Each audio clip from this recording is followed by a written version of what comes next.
Guys, আজকে আমি আপনাদেরকে এমন একটা নুস্খার সাথে পরিচয় করাবো।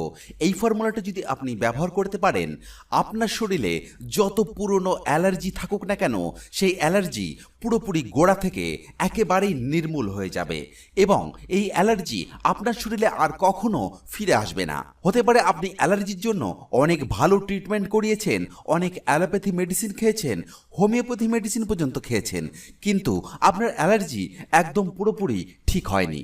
তো এই ভিডিওটি আপনি শেষ পর্যন্ত দেখুন। আমি এই ভিডিওতে যে জিনিসগুলোর সাথে আপনাকে পরিচয় করাবো, এগুলি আপনাকে সঠিক নিয়মে সেবন করতে হবে। দেখবেন আপনার অ্যালার্জি পুরোপুরি একদম গোড়া থেকে নির্মূল হয়ে যাবে, কোনো সাইড ইফেক্ট ছাড়াই। আমাদের শরীরে যখন অ্যালার্জি হয় তখন কিন্তু আমাদের বিভিন্ন রকম সমস্যা হয়। অ্যালার্জি কিন্তু মানুষের অনেক রকম হতে পারে। কারো কারো দেখা যায় অ্যালার্জির কারণে গা হাত পা চুলকানি হচ্ছে, অ্যালার্জির কারণে নাক থেকে জল পড়ছে, অ্যালার্জি